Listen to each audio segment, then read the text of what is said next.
आप लोगों से कहना चाहते हैं कि आप निश्चिंत रहिए, आपकी जो चिंता है उसके लिए आपसे कभी भी कम हम चिंतित नहीं है। हम लगातार आप ही की चिंता कर रहे हैं, दूसरा हम कोई काम नहीं कर रहे हैं, क्योंकि हमारे इस पद पर आने की सार्थकता तभी होगी जब आपको न्याय मिल जाए। आपको न्याय नहीं मिलेगा तो मेरे इस पद पर आने का कोई मतलब नहीं रहेगा। इसलिए हमारी जवाबदेही है, हम लगे हुए हैं और भी माननीय सदस्यों से भी हम सहयोग मांग रहे हैं, उनका भी साथ समर्थन मांग रहे हैं और कराएंगे। मैं अपने तमाम गुरुजन साथियों की समस्याओं को लेकर हमेशा मैं चिंतित रहा हूं, और क्योंकि बजट सत्र आज से शुरू होने वाला है, इसको देखते हुए हमने कोशिश की कि जाकर पहले एक बार प्रमुख मुद्दों पर अधिकारियों से बात करनी चाहिए।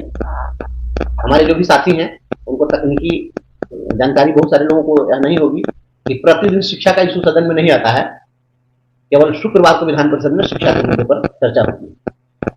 तो 4 शुक्रवार पड़ेगा, तो एक शुक्रवार तो आज ही जो है राज्यपाल का अभिभाषण का समाप्त एक शुक्रवार चला गया, तो मात्र 3 शुक्रवार बचता है। उसी 3 शुक्रवार को शिक्षा से रिलेटेड की जाएगी, तो बहुत ज्यादा नहीं मिल पाता है मौका।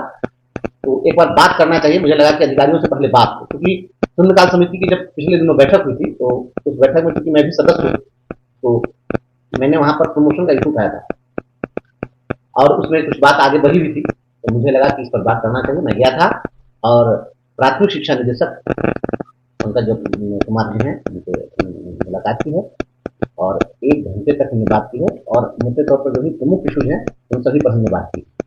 उसमें हमने कहा है उनसे कि आप प्रमोशन दे दीजिए, और हाईकोर्ट का जो जजमेंट हमने दिया कि जो भी बेसिक ग्रेड के टीचर हैं वो स्नातक ग्रेड में, और जो स्नातक ग्रेड के हैं उनको एक हेडमास्टर ग्रेड में प्रमोशन देना है। और इसके संबंध में माननीय उच्च न्यायालय ने आदेश भी दे रखा है। कंटेम्प्ट भी हमने दायर किया था, उस कंटेम्प्ट में भी गवर्नमेंट एडमिट की थी, तो उसमें कुछ बातें आ रही थी कि जैसा सर मुझे जो लगा भाव से कि प्रमोशन देने पर फाइनेंशियल बातें होंगी, तो उन्होंने कहा, तो हमने कहा कि कोई बहुत ज्यादा फाइनेंशियल नहीं बढ़ना है, हो सकता है 1-8 करोड़ बढ़ेगा और बहुत ज्यादा बढ़ना नहीं, प्रमोशन को देखना चाहिए। क्योंकि 2003 में पहली बार शिक्षा मित्रों की बहाली हुई, फिर 5 में बहाली हुई, फिर 6 से सभी लोगों को एब्जॉर्ब किया गया, फिर लगातार प्रक्रिया चलती रही, और उसमें पीईटी से हमारे साथी लोग आए, सभी लोग इतने दिनों से काम कर रहे हैं। बहुत सारे लोग रिटायर कर गए, बहुत सारे लोग जो है काल कवलित हो गए, आज स्वर्गवासी हो चुके हैं, लेकिन उनको प्रमोशन एक कदम नहीं मिला। कितना कितना बहुत बड़ा जो है अन्याय है इनके साथ। तो हमने कहा कि आप प्रमोशन दीजिए। तो इसमें बात हुई कि भाई तो प्रमोशन कैसे दिया जाए, तो हमने आग्रह किया उनसे कि आप अब्दुल सलाम अंसारी जी हैं, ये जो माध्यमिक निदेशक हैं, इनको नियम नियमावली की बहुत अच्छी जानकारी है, और मैं पहले मुजफ्फरपुर में डीओ भी रहे हैं, तो वो सकारात्मक दिशा में सोचते हैं, काम करते हैं अच्छा। तो हमने कहा कि आप इनको जिम्मा दे दीजिए, इस काम को करके दे देंगे।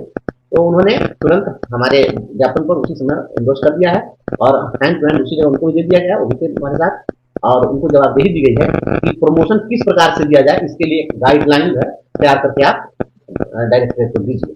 तो गाइडलाइन बनाने का मैंने व्यक्तिगत रूप से उनसे आग्रह किया है कि आप गाइडलाइन बनाइए, आप जानकार लोग हैं, बना करके दीजिए प्रस्ताव, और तब उसमें अगर डायरेक्टर साहब के स्तर पे हो या एसीएस के स्तर पे हो, चाहे जिस स्तर पे भी होगी बात, अगर दिक्कत होगी तो मैं वहाँ पर बात करूंगा, क्योंकि सीधे केवल कहने से नहीं होता, तो फॉलोअप करके ही कोई काम कराया जा सकता है। तो हम शिक्षकों के समस्याओं के समाधान के लिए जिस स्तर पर जिससे भी बात करनी होगी, मेरी पूरी कोशिश रहेगी। मैं चाह रहा था कि एससी मिल जाए, उनसे भी मिलूँ, लेकिन वो थे नहीं, उपलब्ध नहीं थे, तो उनसे मुलाकात नहीं हुई है।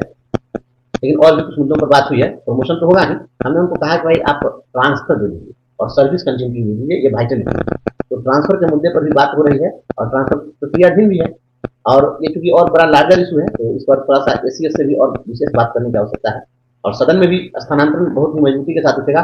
सैकड़ों हमारे शिक्षक शिक्षिकाओं का मैसेज आ रहा है मेरे व्हाट्सएप पर।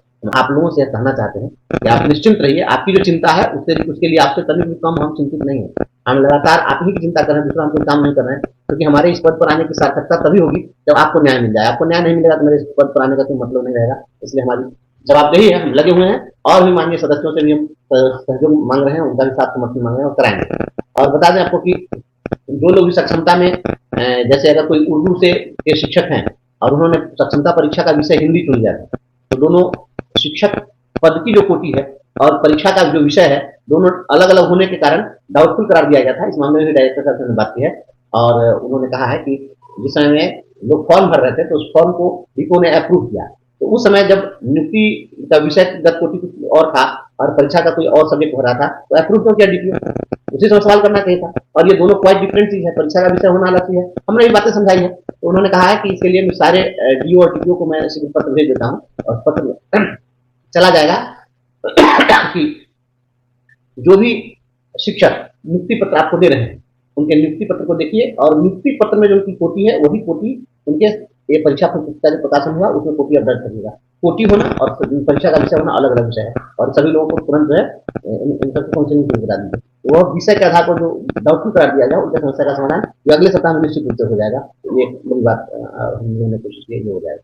और बहुत सारे लोग जो सीटेट हैं और जिनको 82 मार्क्स है, 82 अंक जिनको प्राप्त है, और उनसे अपेक्षा की जा रही है कि आपको 82.5 अंक होगा तभी आप क्वालिफाई करेंगे। इस मामले में डायरेक्टर साहब से मैंने आग्रह किया है इसको जल्द कराइए, क्योंकि जब कोई भी प्रश्न था वह 1 अंक का था, तो किसी को 82 अंक आएगा नहीं तो 83 अंक आएगा, 82.5 का तो सवाल ही नहीं है। एक प्रश्न अगर सही होगा तो 1 अंक मिलेंगे, गलत होगा तो 1 अंक कटेगा, आधा अंक मिलने का या आधा अंक कटने का तो कोई प्रश्न है नहीं। तो और जब इसको सीबीएसई ने सीटेट वाले को 82 अंक पर क्वालिफाइड मान लिया है, तो आप उसको कौन होते हैं अनक्वालिफाइड कहने वाले। तो इस मामले में भी संचिका एससीएस महोदय के यहाँ बढ़ गई है, और उस मामले में जल्द ही उसका भी पत्र जारी हो जाएगा, और 82 मार्क्स वाले जो लोग भी सीटेट पास हैं उन सभी लोगों को क्वालिफाइड क्लियर कर दिया जाएगा, तो उस समस्या का भी समाधान हो जाएगा। इस प्रकार से हमने कुछ चीजों पर पहल की है। देखिए जल्द ही इसका कुछ सकारात्मक परिणाम दिखेगा, हमारी पूरी कोशिश है, और विभागीय अधिकारी भी काफी सकारात्मक दिखे हैं। आप उम्मीद रखें अच्छा होगा, और नहीं होगा तो फिर उसके लिए हम सदन में भी हम जूझेंगे, सड़क पर भी लड़ाई होगी, लेकिन आपको न्याय दिलाएंगे। आपको न्याय